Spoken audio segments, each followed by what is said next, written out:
everyone. Welcome to Author Nation. I am your host, Melody Ann. Author Nation is all about helping you become a successful nonfiction author. So if you are starting out, download our nonfiction author planning checklist to get you going. You can find it at authornation.online, or it is scrolling past you right now, and it is in the description. Okay, today we are talking to Tanna Marshall about overcoming those blocks that get you stuck while writing. So many authors just get stuck. And believe it or not, only about 3% of people who want to write a book actually write a book. So getting stuck is a huge factor in not finishing the projects you want to finish. Tanna Marshall is an author, transformational women's empowerment coach, certified law of attraction coach, certified holistic health practitioner, EFT practitioner, and founder of Infinite Women, a feminine community supporting, inspiring, and connecting high vibe, like-minded women through programs, events, and retreats. Tanna loves supporting women 50 and over to become more confident and stand in their power with love and compassion for themselves and others to create the life they want. With her one-on-one clients, with group events, and in her signature program, Overcoming Nice Girl Syndrome. We really need to talk about that. Let's welcome Tanna Marshall. Hi, Tanna. How are you today? I am good. Thank you, Melanie. How are you? I'm brilliant. Thank you. All right. So what compelled you to become a transformational women's empowerment coach? And that there is a mouthful, just saying. I know. Let me try and condense it. When I realized that working exclusively with women was my calling, I had to go back. And it really goes back to my high school experience. I live in LA. There was busing going on. They were going to send me to a bad area. My dad, being a retired policeman, was like, no. So they put me in private school for junior high and high school. And I went to an all-girls high school. And I was an ugly duckling. I was not pretty. I was classic, like fat, braces, glasses, acne, all of that. And boys weren't interested in me. They were mean to me. And at the first day of school, high school, I was like, oh, it's all girls. There are no boys around to be mean to me. And we were all in uniforms, which gave us a sense of community and belonging. And I loved that. And I just had the best experience. And I was also, during my adolescence, in a Masonic organization for girls called Job's Daughters. And I was a leader there. So I have all of this history. And my girlfriends have always been super important to me. And through my personal life and at work, I just ended up kind of coaching people all the time. So it was natural when I got laid off. I was at Capitol Records for 20 years. When I got laid off in 2008, I was already ready to become a holistic health practitioner. I just got my certification. And then that morphed into life coaching and just working with women, because women need the support. The world is kind of already set up to support men. Women need more support. And this isn't anything against men. It's just women need that. And there's something special about women supporting women. And when they come together, that connection is just so magical between women. And so that's why it has become my passion. Yeah. And I like how you said that. The men was the world's set up for men. Men set up the world for them and how they work. And, while things are shifting, and hopefully they are shifting, we also need to look at what supports women need. Right. So that I love that. So I want to talk a little bit about this idea of nice girl. So I raised two young women. So I have two young women in my life. They're out of the house now. One's at school, so she's back and forth. And something I always told them was, I don't want you to be nice girls. I want you to be good people. So I'd like you to tell me how you see the word, nice girl. What does that mean to you? I know what it means to me. What does it mean to you? I think we probably have a similar description of that. My experience of this and why I wrote the program is because women in general are raised to take care of everyone around them, to put their needs on the back burner, to come last, and to just be selfless all the time. And women are getting burned out. They're getting sick. I'm going to go a little woo-woo on you here because, law of attraction is one of the things that I do, and energy, where I've healed myself of lupus. And a lot of it has to do with energy and mindset. A lot of women get breast cancer because breasts represent nourishing.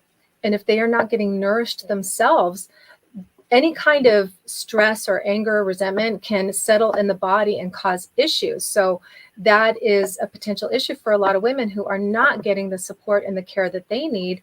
And a lot of women don't feel like they can speak up and say, this is what I need, or this is what I want to do now, or this is what I need from you. And because women haven't been speaking up for themselves, either in their own lives for so long or just in general, for centuries, then the people around them are like, what? They're surprised. Sometimes they're angry, because a big thing with me is setting boundaries, but setting boundaries with love and compassion, and not saying F you. It's just, here's where the line is drawn, because this is all I can give you. This is all I'm willing to give you. This is all I'm willing to do. And let's work within that. And you have to be patient with people when they get upset, or when they have to become accustomed to this new way of you living and taking care of yourself. But I think it really benefits everyone around you, especially someone like you. I don't have kids, but women, I think it benefits the daughters. You're setting a great example, which you have already done. Yay. And it's a bummer that nice girl has not the greatest connotation. It has a lot of different meanings, but I like what you said about being good people. So it teaches women by example.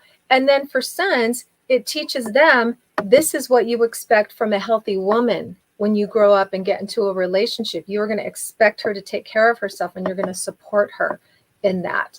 So that's kind of my overview of the whole thing. Yes, yes. And you were going to take care of you instead of her taking care of you, right? You're going to take care of each other. Yes. Yeah. Yeah. For me, nice girl growing up meant, don't make waves, right? Don't rock the boat, that kind of thing, right? Be quiet, right? Yes. Nobody really wants to hear your complaints. And like, that was that nice girl thing, right? So, raising my girls, I don't know how well I did at it, because obviously I was raised with nice girl syndrome, right? So I don't know how well I did, but I was at least cognizant of it and tried to verbally explain, like, don't be that, so yeah. So have you yourself had to overcome nice girl syndrome? Like, when you were young and the boys were mean, and were you kind of responding with nice girl back then?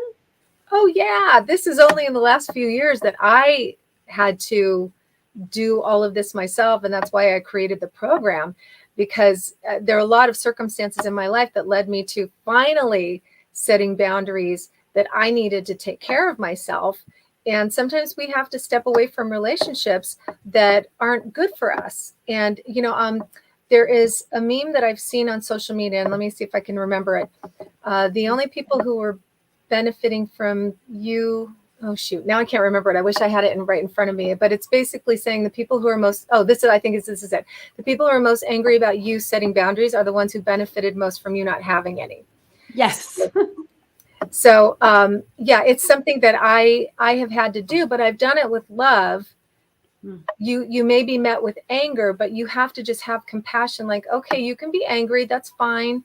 Be angry, but this is still what I'm doing for me. So I didn't know any of this when I was younger. And I went through so many stupid situations, dating and all of that kind of thing. And thank God I have an amazing husband now. So I did attract this amazing, supportive, loving husband who supports all of this.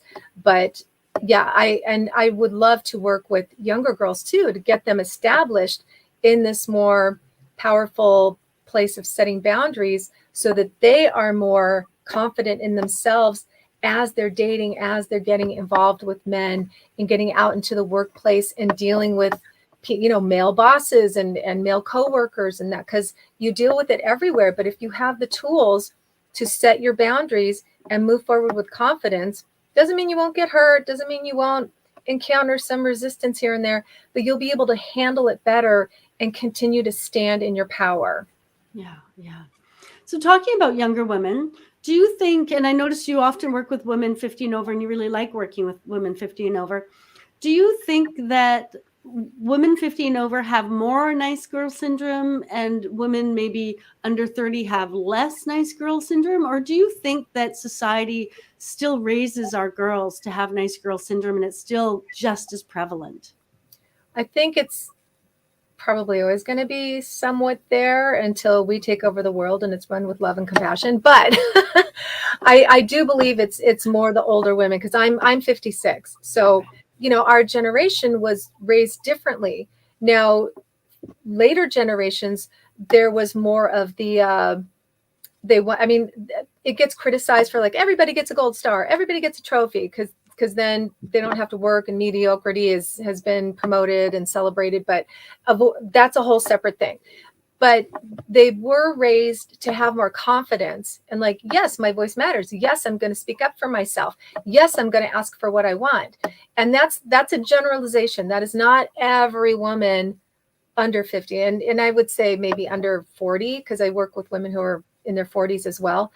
But I think younger generations were definitely more empowered in general. But there's still always going to be the patriarchy that's going to be like, you can only go this way. No, you can't say that. No, you've said enough. That kind of thing. But yeah, I think the women who had the brunt of it are older, because that's how we were raised. Yeah. Yeah, that makes perfect sense. And so here's the, tied to that, here's my next question. So we have people like me raising, who are, definitely learned to be a nice girl, raising these new women that we want to be more empowered, and we want our women to be good people, but not nice girls. So how do we do that? How do we raise good people rather than nice girls? Well, I think you have done it, and I love that definition, as I said. And I think it's just instilling these ideas in girls when they're younger, that you can say no, you can speak up for yourself. And one thing, I have to say this, because this has been put out there for so long. When kids are little and a boy is mean to a little girl, pulls her hair, whatever, so what do the parents say? He likes her. Because he likes you. So then women are trained to accept bad treatment from men. Oh, he must like me. I mean, how often I love the line from Sex and the City, and they made the whole movie about, he's just not that into you, because we will make excuse after excuse. Well, he didn't call, he's really busy, or he's afraid of commitment, or he's intimidated by me. No, that stuff is nonsense. Speak up for what you want and stand in your power, and all of that stuff, I'm hoping, is going to dissipate over time with future generations. And I think it's just all about learning to set boundaries. And it's as practical as, don't touch me, to I have a voice, and your treatment of me is not acceptable. I'm moving on. Poor nice guys, they get the short end of the stick a lot of times, but they're the ones who are the keepers usually.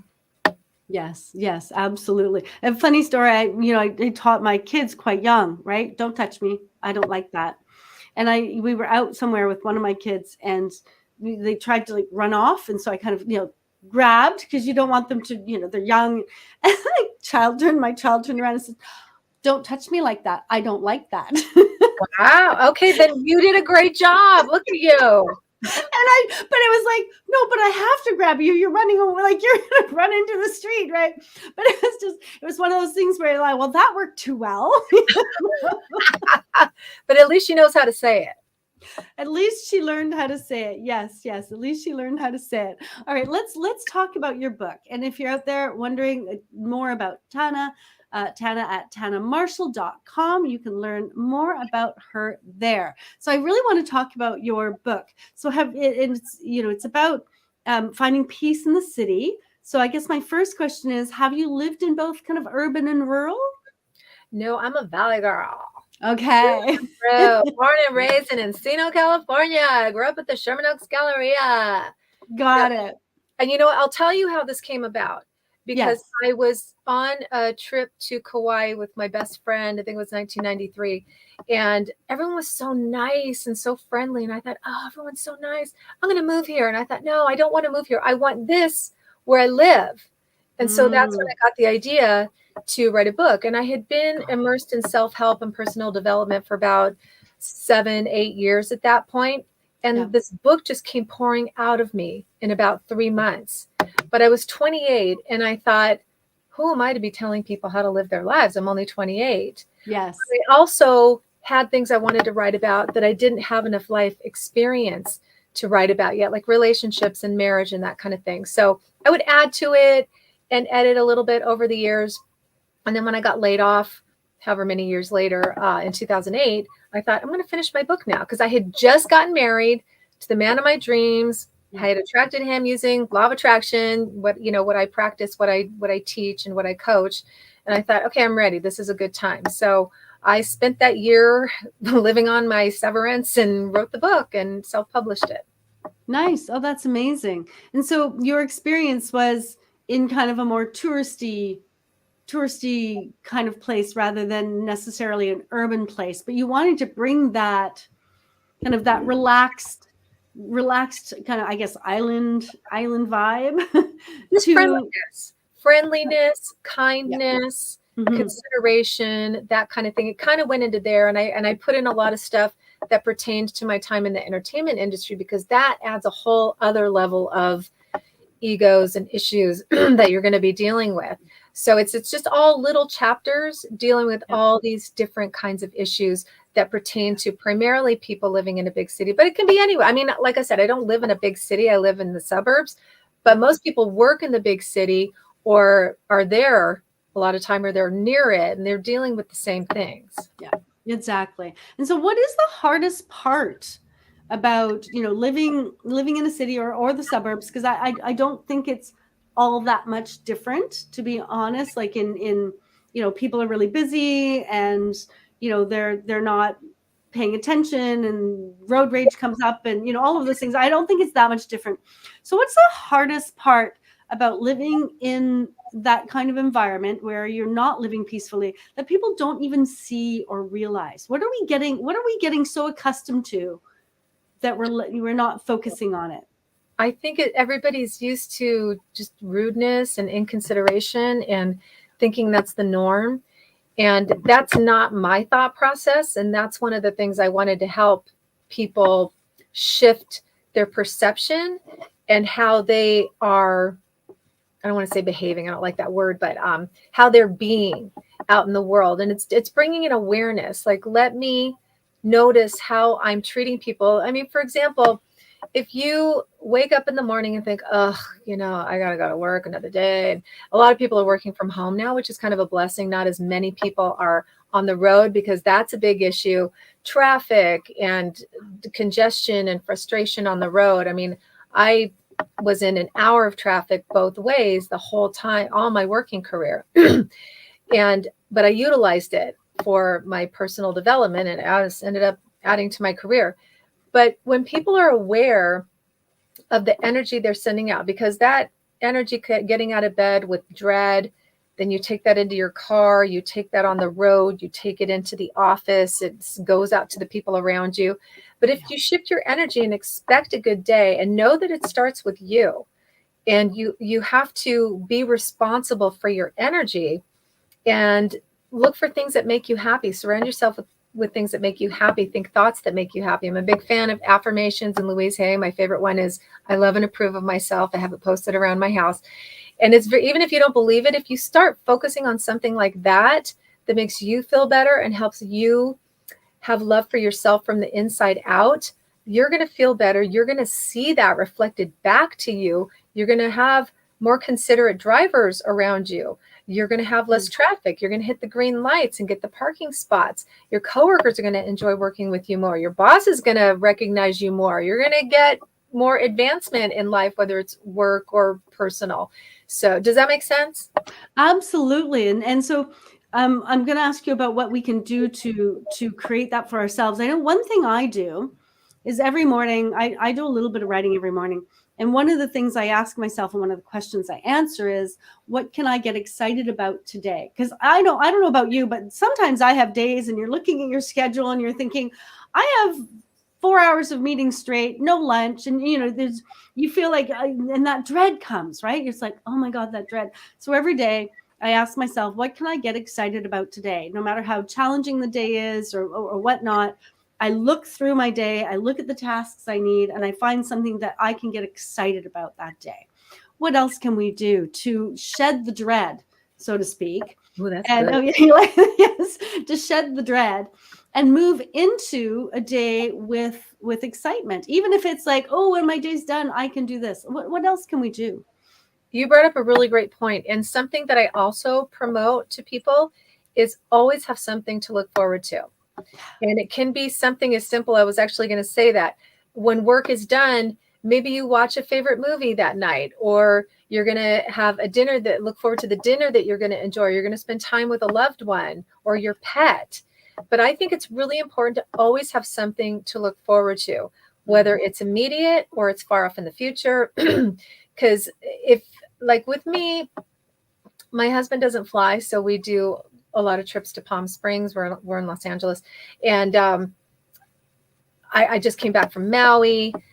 You know, if you have those things, even if they're farther off, you know that they're there for you to look forward to. And I'm a huge Christmas fan, so I'm like, oh my God, it's Christmas. I mean, years ago it would be June. I'd go to my dad. I'm like, oh my God, halfway to Christmas, and he'd be like, ugh. So you know, if you always have something to look forward to, and you have to create it, it's again taking responsibility. It's another way of taking responsibility for your energy, where you're not going, okay, world, give me something to be excited about. You have to create it. What do you want? What gets you excited? What makes you happy? What do you want to have in your schedule to look forward to? And start planning those things, short term, medium term, long term. I think it really helps to have a happy life and a peaceful life, because you're a little calmer, like, okay, I know I have that thing coming up, so I can get through whatever today has thrown at me, because I know I have that thing coming up. Yeah, nice. What other big topics do you tackle in the book? Oh my gosh. Let me refer to it. Yes, absolutely. Because I mean, I wrote this so long ago. Staying in the moment, that's a good one. Because again, this is a little bit of a dichotomy here, because we have those things to look forward to, but we still want to stay present and find things to appreciate in the moment now. And oh, you know what? Here's one. Oh, I remember the day I wrote this chapter, that it's okay to have a meltdown. Everybody has them. I had a horrible meltdown with my husband one day. He's a master at handling my meltdowns. God bless him. But I think we beat ourselves up afterwards. Like if something has just become too much, or we've reached that boiling point where we erupt, and we erupt usually at the person we're closest to, because it's safe to do that, because we know they're going to be there. They're not going anywhere. But then you feel terrible afterwards. So I think it's good to have permission and to give yourself space to have those meltdowns. If you know it's coming on, this is another thing I'm a big fan of, have a venting buddy. One person that you go and say, look, I'm upset, I need to vent. And they just listen. They don't commiserate, because that's just compounding that negative energy. You don't want anyone to go, yeah, that sucks. They're just listening. They're not giving you advice unless you ask for it. They're just listening, because you need to get it up and out.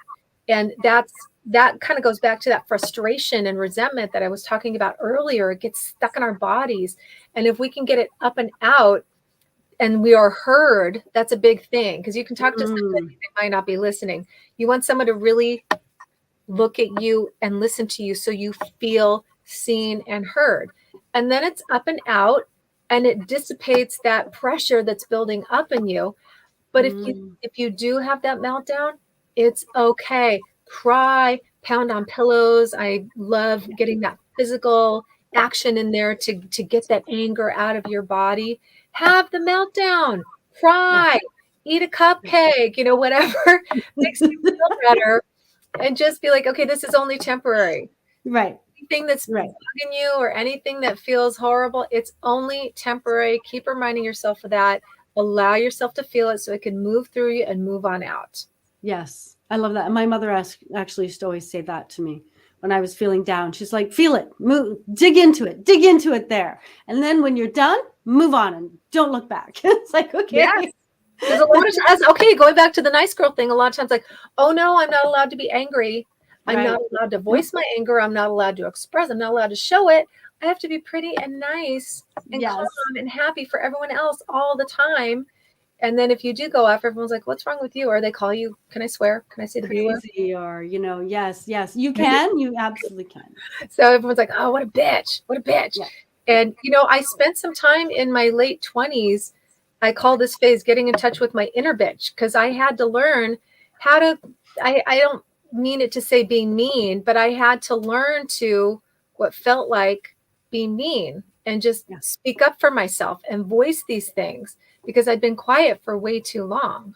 Yeah. Yeah. And it is, when you do start speaking up for yourself, one couple of things I noticed when I started speaking up for myself. One, I didn't know how to do it, so it often came out wrong, right?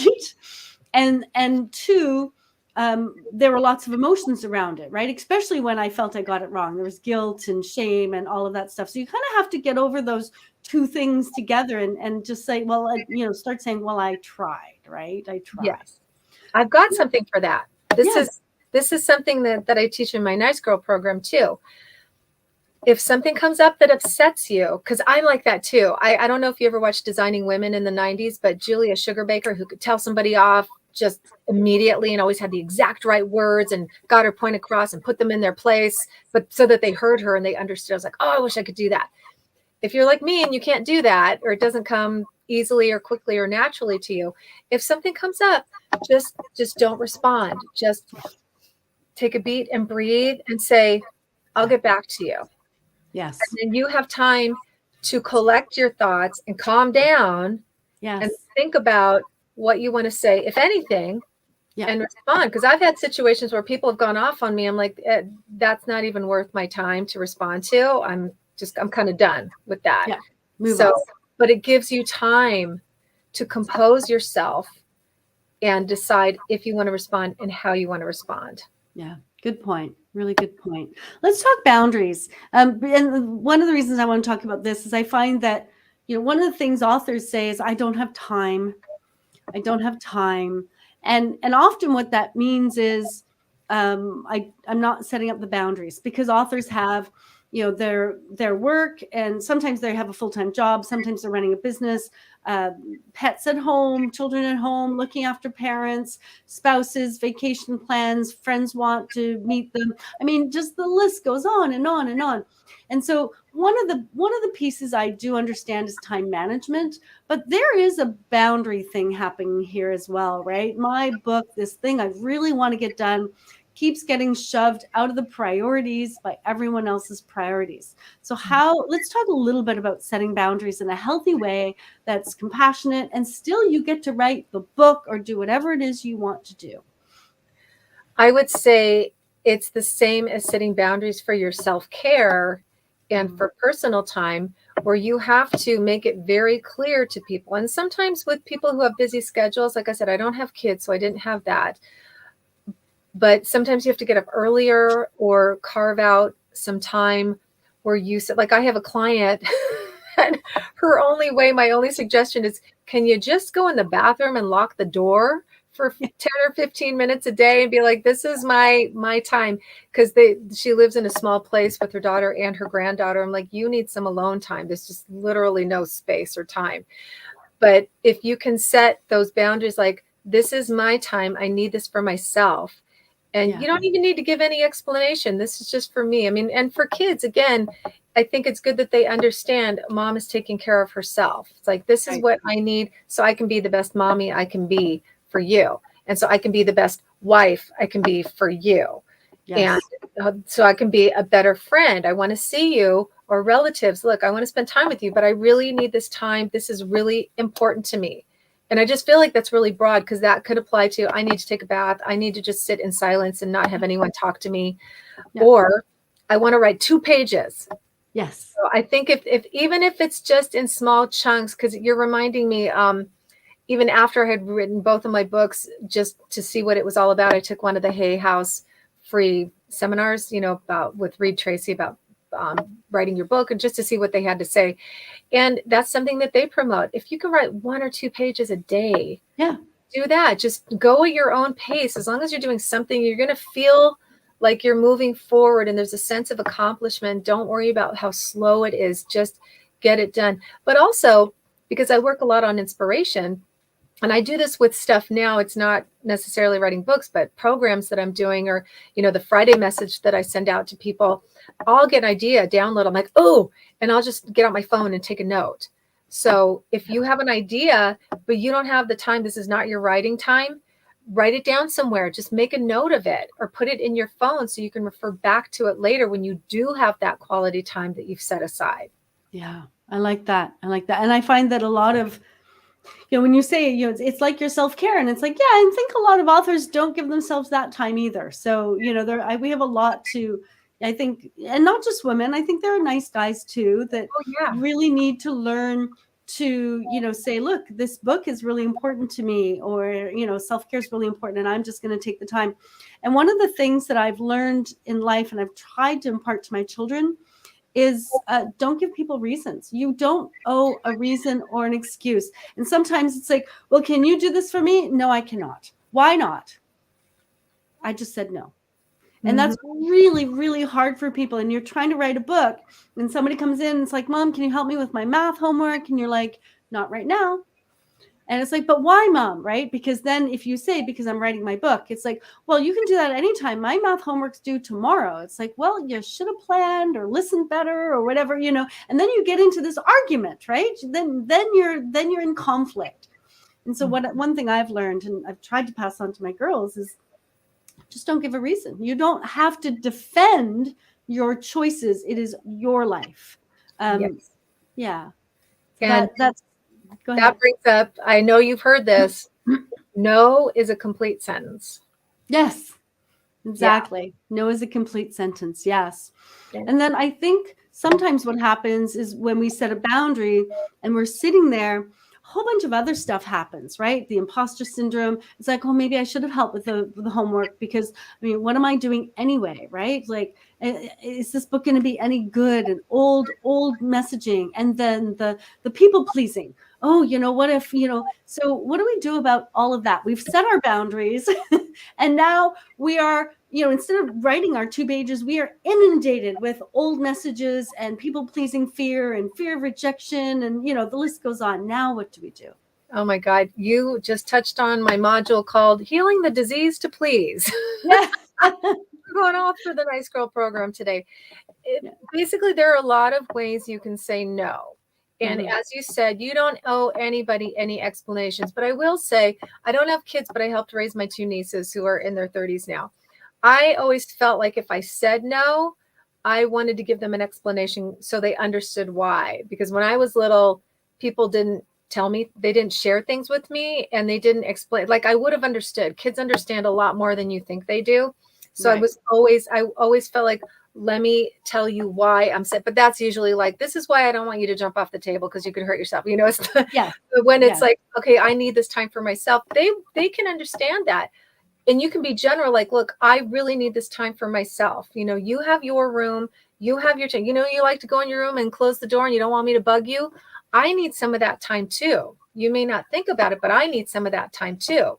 Yes. But in general, saying no, there's so many ways to say no. You can, again, say, let me think about it and I'll get back to you. Or, no, that just doesn't work for me, but I wish you the best of luck with that. It's kind of funny to say to your kids, good luck with that. But, like, I appreciate the offer, but I have to say no. Yeah. And if they press you, just say, I just can't, but thank you anyway. You don't owe anybody anything. Just keep it all to yourself. Contain that self-care and that self-love. And if anybody's pushing you, just keep saying, no, sorry. And I don't even like to say sorry, because we don't need to apologize for taking for ourselves. Like, I appreciate the offer, but I have to say no. Good luck, or have a good time. If they've invited you somewhere, I can't, but have a good time. Find someone else to help. Yes, exactly. Or you might have another resource for them. How about you try this, or how about you call that person? Yes. And so that just, you've said something that really struck me. So I've always said, you don't need to give people reasons. But yes, when my children were jumping off something where I thought they'd break their leg, I did give them a reason. And so, sometimes we give reasons because it makes sense to give a reason, because it's about some information they need to know to live safely, to be happy, to get the right nutrients, to whatever it is. But people don't need to know your personal world. So Yes. when it comes to your projects and your priorities, those are reasons we don't need to give. So I'd like to just differentiate between when a reason makes sense and when giving a reason opens up the opportunity for conflict, right? I think that that's such an individual decision on a Yeah. case by case basis that people have to learn how to discern. Because obviously, like we said, you want to give your kids reasons. Okay, I've got an example for you. If Yeah. you are not going to go into work today, you're going to have to give some kind of reason to your superior. You can't Yes. just go, I'm not coming in today. So, but if somebody is pulling on you, wanting your time and energy, and you either don't want to give it or you just don't have it to give, you're depleted. Those are the situations where you don't really owe anybody any explanation. When someone is infringing on your personal time and space, when there's a responsibility involved, then I think you need to give a reason. I don't say excuse, a reason. Yes. Good point. And I like that you differentiate the two, right? You know, Yeah. it's not the dog ate my homework. It's, yes. Yeah. Exactly. Thank you. I really like that. So what are you working on now? Like what exciting things are you working on now? Well, I just recently decided I'm going to condense this 8-week program I did last year. It was called Holiday Survive and Thrive. And I walked people through like every scenario during the holidays. So women could have the most fulfilling, peaceful, joyful holiday possible. I'm going to condense that into a 3-day challenge coming up in a couple of weeks. So I'll be announcing that on social media and to my mailing list. But I'm also going to be creating a live Overcoming Nice Girl program that's going to launch in February. So there's the self-study program online, and I'm going to be taking a small group through the whole program live and giving them live support. So those are the things that I'm working on right now. Nice. And if we were interested in the kind of like the nice girl, where could we get more information on that? Right there. Yeah. Okay. So Yeah. TANNA'Marshall.com. And do you have any resources that they could grab off of there? Yeah, I have a free gift. It's called Mhm. Manifest Anything You Want.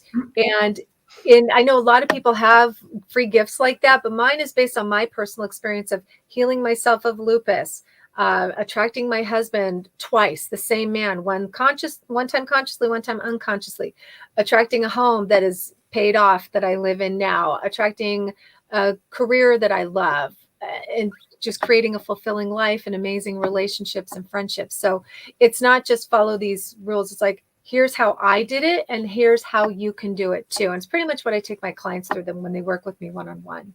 Nice. I like that. Excellent. Thank you. Is there anything that we missed in our interview today? Is there anything we didn't touch on that maybe we should have? I'm trying to think. We covered a lot. We covered a lot We more than I did. thought we were going to. We did. And I appreciate you going kind of beyond my book, because I love my book and I'm very proud of it. But there's so much more beyond that. And thank you for allowing me to go into all these stories and all this kind of thing. But I can't think of anything that we didn't uncover, unless can you think of something? No, I just thought I'd check because it was just such an interesting conversation. I'm sure there are so many more topics we could talk about, but I think the ones we did deal with, we got into some depth and gave some really good tips. And I thank you so much. I really appreciated your wisdom today, and I loved your stories. Thank you. Thank you for having me. I really appreciate it, Melody. Wonderful. All right, everyone out there, next week we will be chatting with Anne Fowler about her she lived a very adventurous life. You just wait. And she's now enjoying writing about it, and she's still living the life as well. So we're going to be talking about that, living adventures, writing adventures. And until then, jump on over.